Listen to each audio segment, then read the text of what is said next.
One of the most iconic and recognisable villains of the horror genre are Clive Barker's Cenobites.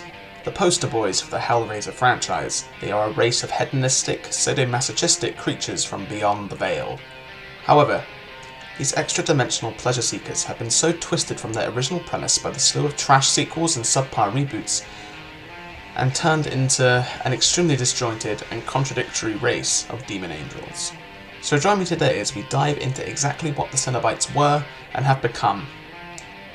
The Cenobites of the Gash first appeared in the 1986 novella The Hellbound Heart. There they were not really antagonists at all, they were merely a plot device to set up the story. They were a religious order from outside our universe that worshipped flesh and pleasure. They would conduct experiments on pleasure and pain and how to heighten the sensory experiences of creatures to abnormal levels. However, should one come into the possession of Lemmerchen's box or the Lament configuration, an eldritch puzzle box, and solve it, they would summon forth the Cenobites from beyond the veil. The Cenobites would appear and take the summoner back to their world, where they would grant them eternal, what the Cenobites now view as pleasures, but to most mortals is just an eternity of sadomasochistic extreme torture. In the novella The Hellbound Heart, one such thrill-seeker called Frank Cotton summoned the Cenobites, but upon seeing them, realised that he had made a terrible mistake.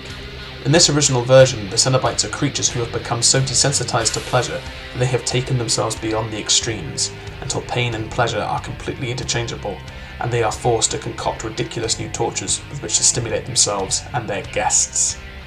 This is a very simple idea that has only grown more and more relevant as our culture has become more and more desensitized and hedonistic. Even the Cenobites' iconic look has become less transgressive with time. In the original novella, the Cenobites were fleshy creatures that were adorned with hooks, barbs, and chains. Some were described as having pins driven into their heads in beautiful patterns and scars carved into them. They reeked of decay, but had perfumed themselves with the scent of vanilla to try and cover it up. They were clearly creatures who had slowly modified their tortured appearances over the eons as they became more and more desensitized to pain and pleasure, struggling to feel anything at all. Their first film appearance in the 1987 film Hellraiser mirrors this, although the Cenobites are presented a little differently. The pin-headed one is now the leader, for example. However, with the release of Hellraiser 2 Hellbound, and most subsequent entries into the franchise, the core identity of the Cenobites was completely changed. In the film it is revealed that the Cenobites are not at all the extra-dimensional religious order devoted to pleasure. No longer was it presumed that they tortured themselves slowly over eons as they grew more and more desensitized. Now, they are humans who solved the puzzle box and were chosen by Leviathan, a strange Lovecraftian entity that rules over a hellish labyrinth the box opens a gateway to become Cenobites.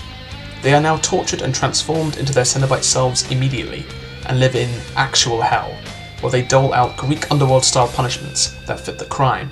This identity continues as the series progresses, with the hedonistic, sadomasochistic themes of the original 1986 Cenobites being replaced with bargain store demon angels that answer to a literal hell god. Everything that made the Cenobites was removed, cheapened, and turned into something generic and extremely boring. Now they just torture people. Now it makes little sense as to why one would even open the box in the first place.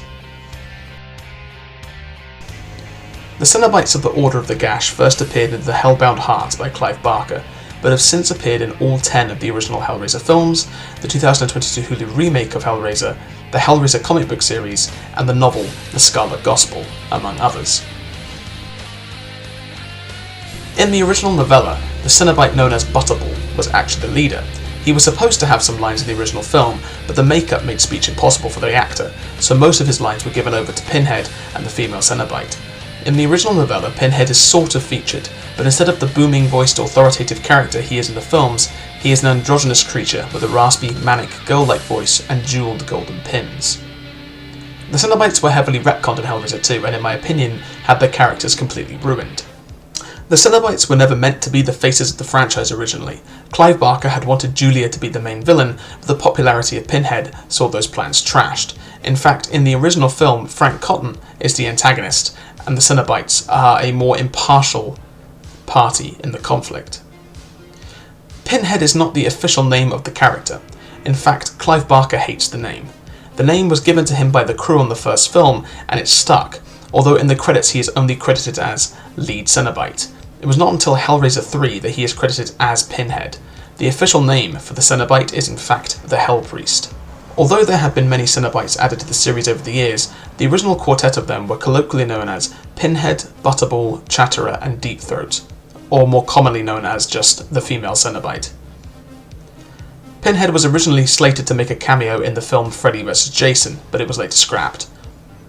Pinhead actor Doug Bradley voiced the Sith Emperor Vishit in the 2011 role-playing game Star Wars The Old Republic.